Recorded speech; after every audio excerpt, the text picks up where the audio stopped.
नमस्कार, knocking-news.com में आपका स्वागत है। मैं हूं गिरिजेश वशिष्ठ।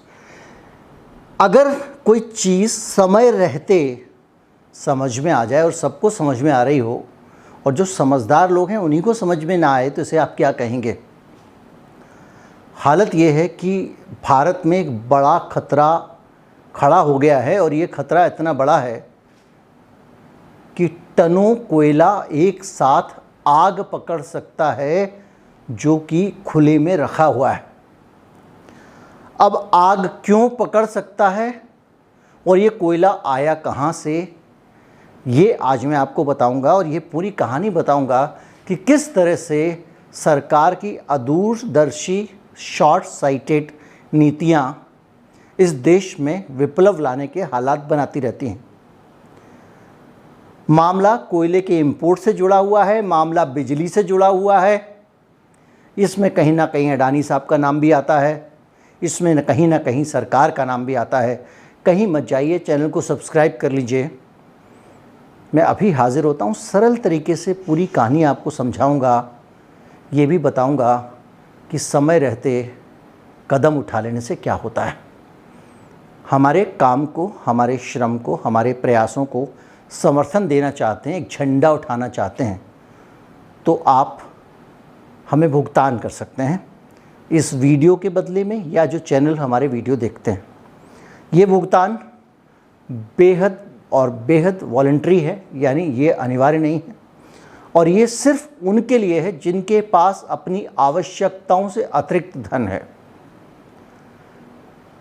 आवश्यकताओं से जो एक्स्ट्रा पैसा है, उस एक्स्ट्रा पैसे में से भी बहुत थोड़ा सा पैसा आप हमें दान में दे सकते हैं। जिनके पास धन की कमी है, जो विद्यार्थी हैं, वो कृपा करके हमारा दिल दान देकर ना दुखाएं। मैं अभी हाजिर होता हूँ।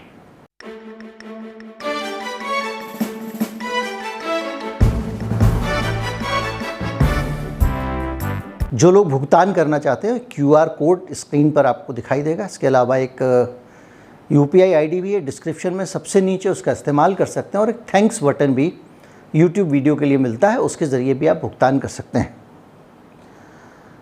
आपको याद होगा कि मैं बहुत समय से पहले ये आगाह करता रहा हूँ कि भारत में कोयले की कमी हो रही है। कोल इंडिया ने अपनी खदानों को समय रहते उतना एक्टिव नहीं किया जितनी कि गर्मी में कोयले की डिमांड होने वाली थी। ये मैंने अपने वीडियो में बताया था। मैंने आपको ये भी बताया था कि बिजली घरों में कोयला कम हो जाएगा और बाद में कम हुआ। मैंने आपको ये भी बताया था कि कोयले की कमी के कारण कई जगहों पे देश में सप्लाई में कमी हो सकती है, वो भी हुआ। और मैंने आपको ये भी बताया था कि समय रहते खनन नहीं कराने से ये सब हो रहा है। और फिर बाद में सरकार ने, कोयला मंत्रालय ने एक ज़बरदस्ती की और बिजली कंपनियों से कहा कि 10% विदेशी कोयला आपको मंगाना ही पड़ेगा। मैंने आपको तब भी बताया था कि जब तक ये कोयले का पूरी व्यवस्था बनेगी तब तक गर्मियाँ बीत चुकी होंगी और कोयले की ज़रूरत कम हो चुकी होगी। लेकिन सरकार ने फिर भी ज़बरदस्ती की और जल्दबाजी भी की। उसको लगा कि ये कंपनियां खुद कोयला इंपोर्ट नहीं कर रही हैं, तो सरकारी संस्थानों से ही कोयला इंपोर्ट कराना शुरू कर दिया और इंपोर्ट करने का ठेका अडानी जी को दे दिया। अडानी जी ने ले लिया, ये कहें कि अडानी जी ने ठेका ले लिया, सरकार ने नहीं दिया। उन्होंने बिड लगाई, जो भी कानूनी तरीका था उससे उन्होंने लिया। अब ठेका लेने के बाद में जब तक ये ठेका लिया और कोल आना शुरू किया तब तक बारिश हो गई थी देश में, गर्मी कम हो गई थी, बिजली की डिमांड कम होने लग गई और देश में विदेशी मुद्रा का भी संकट खड़ा था, क्योंकि हमारे को इस यूक्रेन युद्ध और दूसरी परिस्थितियों के कारण, कुछ मिसमैनेजमेंट के कारण हम लोग को बहुत सारा विदेशी चीज़ें आयात करनी पड़ रही थी।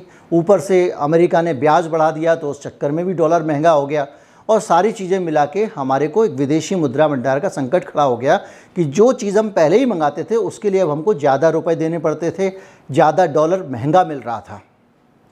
तो भारत में विदेशी मुद्रा भंडार का संकट खड़ा हो गया। रिजर्व बैंक ऑफ इंडिया ने विदेशी मुद्रा डॉलर जो है दे के और रुपए ख़रीदना शुरू कर दिए इंटरनेशनल मार्केट में, ताकि रुपए की कीमत ज़्यादा ना गिरे, बदनामी ना हो। कुछ लोगों ने कह दिया था कि रुपए की कीमत गिरती है तो इस देश की सरकार का कुछ ये गिरता है वो गिरता है, डायलॉग आए थे। खैर, थोड़ा सा दूर चले गए थे हम।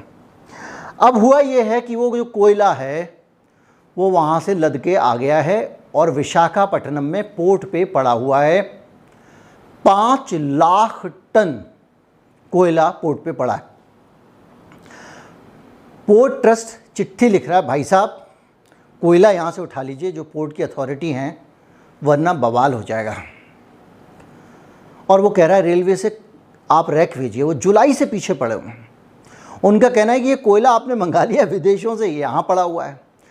पावर प्लांट्स कह रहे हैं कि हमारे पास भी पर्याप्त कोयला है, और सरकार ने भी जब कोयला आके पोर्ट पे पड़ गया तो जो 10% कोयला मिलाना ज़रूरी था, मैंडेटरी था, उसको 5% कर दिया।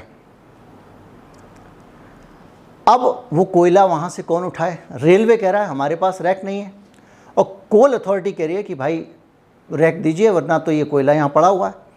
अब संकट ये खड़ा हो गया, जो जानकारों का कहना है, इकोनॉमिक टाइम्स ने इसको रिपोर्ट किया है एक सीनियर अधिकारी के हवाले से, और उनका कहना ये कि ये जो इम्पोर्टेड कोयला होता है ये अगर लंबे समय तक पड़ा रहे तो इसमें सेल्फ इग्निशन शुरू हो जाता है, यानी ये खुद से ही आग पकड़ने लगता है।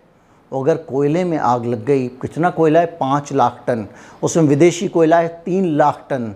2 लाख टन कोयला वो है जो डोमेस्टिक कोयला है, जिसको पानी के रास्ते से देश में एक से दूसरी जगह भेजा जाना है। और वो जो 3 लाख टन विदेशी कोयला है, अगर वो आग पकड़ लेता है तो हम जो पर्यावरण प्रदूषण ये सारी बातें करते हैं, बिजली घर में कोयला मत जलाओ प्रदूषण होगा, यहाँ कोयला मत जलाओ प्रदूषण होगा, उससे तो कई गुना कोयला एक साथ जल जाएगा। तो जो भी है, इस पूरे के पूरे एपिसोड में आपको पता चलता है कि हमारी सरकार का कामकाज करने का तरीका क्या है। सारे वीडियो जो समय समय पे मैंने बताया, सारे वीडियो उपलब्ध हैं, नॉकिंग न्यूज़ चैनल पे उपलब्ध हैं, आप देख सकते हैं। और सारा कोयले का पूरा मामला, बिजली की किल्लत का खाका एक एक वीडियो में समय रहते आपको बता चुका हूँ।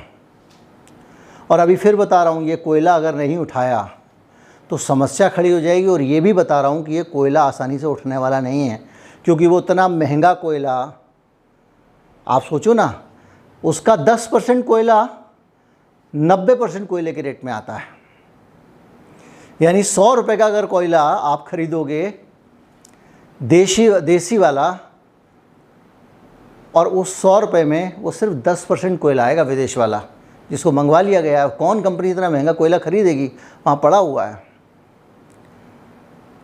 और जो भी है, अब ये दबाव भी जो पोर्ट ट्रस्ट से आ रहा है, दूसरी बहुत सारी अंदर की पॉलिटिक्स है। लेकिन एक बात अच्छी तरह से समझ लीजिए कि कोयले के कारण जो है हर तरफ काला ही काला दिख रहा है। उम्मीद करता हूँ वीडियो आपको अच्छा लगेगा। नहीं, हाथ काले मुंह काला टाइप की बातें करना ठीक नहीं है। अच्छा लगा हो तो ज़्यादा से ज़्यादा लोगों तक पहुँचाएँ, चैनल को सब्सक्राइब कर लें, वीडियो को शेयर ज़रूर करें। नमस्कार, जय हिंद।